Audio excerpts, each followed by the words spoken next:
दया कारू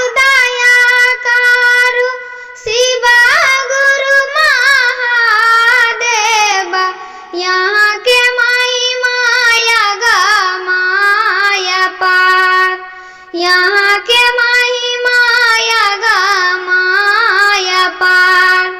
ससुरा में दिहा शिव गुरु रोजी रोजा गरावा, से रोजी रोजा गरा भराला पूराला परिवार, भराला पूराला परिवार।